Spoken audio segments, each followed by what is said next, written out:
Hey guys, today we're reading Nim's Island again.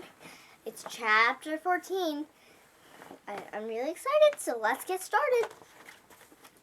Nim lay on the floor of the cave with Fred under one arm and Selkie sheltering her back. Though the opening, they could see rain trickle to a stop and the gale gentle to wind. They crept out to look, peering over but the black rocks. The sea was still monstrous. The wind had whipped it to fury, and it wasn't ready to calm down just because the storm had passed. Towering waves crashed into the shore. Spray foamed white and rainbows founted into the clearing sky. It could have been beautiful if Nim had known that Jack was on the west side of the island, being tossed even farther from home, and Alex was on the east, being thrown toward it. She'd be smashed in the rocks, Nim cried. She searched the horizon with her spyglass. There was no sign of a sail, but there was a speck that could be a boat with someone inside. Nim was still scared. There wasn't enough time to think. She crawled back into the cave and tore a sheet from her notebook. Dear Jack, I've gone to rescue Alex Rover. Love, Nim. Selkie was waiting. Fred was starting to slide down the sea. Wait, Nim shouted. You can't swim up there by yourself. But Fred wasn't by himself. Chica had heard Nim's whistle a storm a while ago, and had been resting on the seabed as close as she could get to her friends in the cave.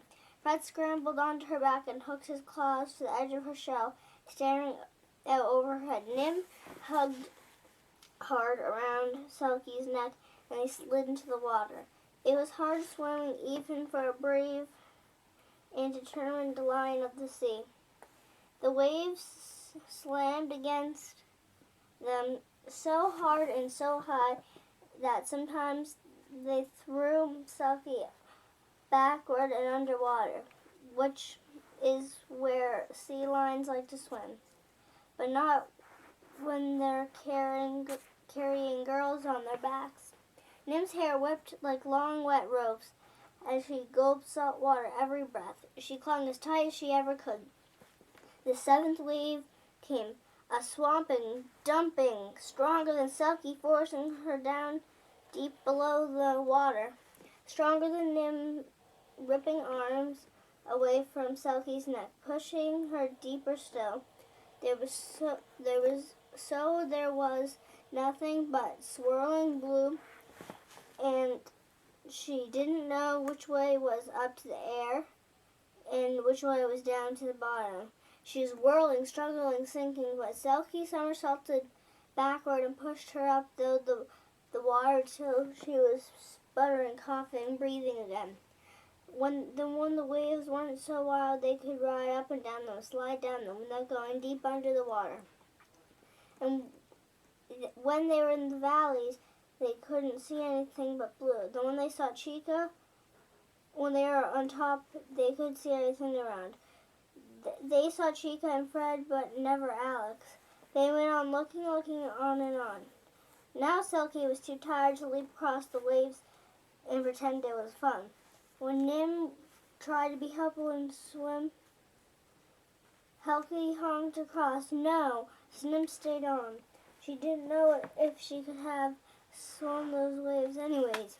She started to worry if she didn't find Alex. She started to worry about how big the waves were and where Jack was and how far away they were taking him. She started to worry about Chica and Fred. She started to worry about how she'd know it was all time to turn back, and that was the hardest thought of all, because it was the only one she could do something about. She was worrying so hard that she nearly fell off when Selkie barked again.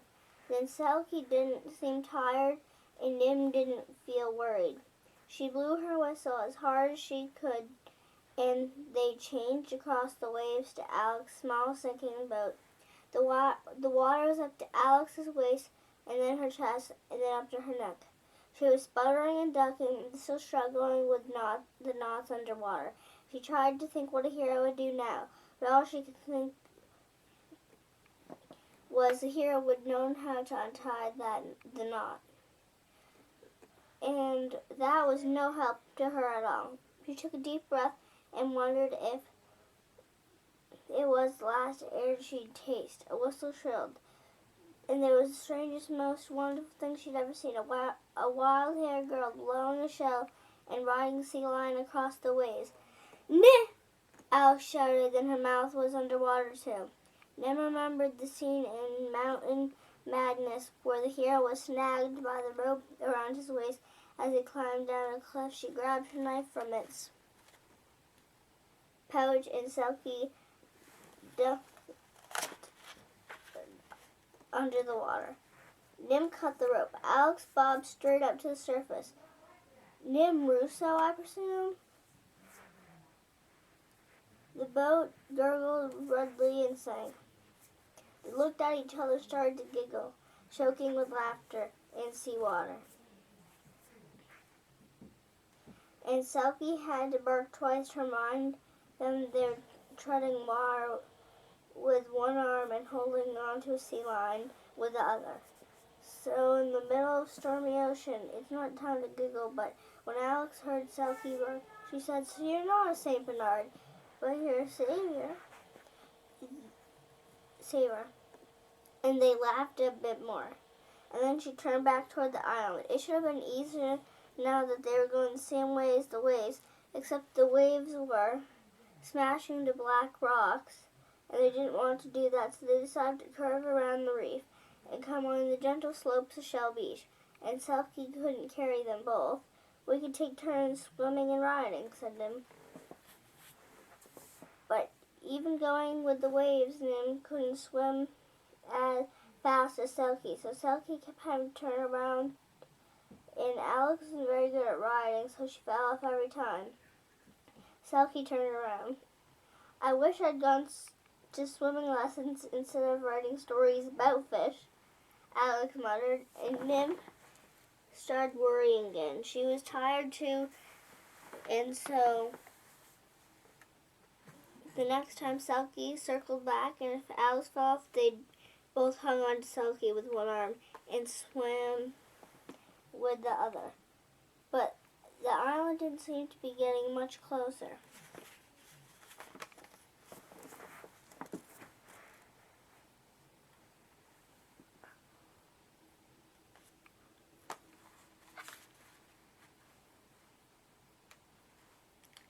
And that's all we have for today, except this one last page. Suddenly there was a tickle under Nim's arm, and a sweet, spiny head with a grinning dragon face. "Fred," she cried, and Alex, who'd never seen anything quite as ugly and wonderful as a marine iguana, said, "I'm sorry for calling you a poodle," following Fred with something that looked like a big bag with something else behind it. That something began to look like a smug green turtle. Chica found one of the coconut rafts. She moved steadily toward them, pushing the raft, disappeared. Each wave rolled over her, popping up when it cleared. Nothing was ever upset Chica. Selkie kept pushing Alex and Nim toward the island. Chica kept coming closer. And finally they met. Alex slid across from Selkie and climbed onto the coconut raft. She lay down and kicked her legs, but kicking Chica in the head didn't seem like a good way to thank her. So she crouched forward and paddled with her hands. It didn't make the raft go much faster, but Alice felt like she was doing something. Nim got back onto Selkie and Fred climbed on her shoulder. A few minutes later, they tumbled onto Shell Beach below where the hut used to be. And that's all we have for today, so bye.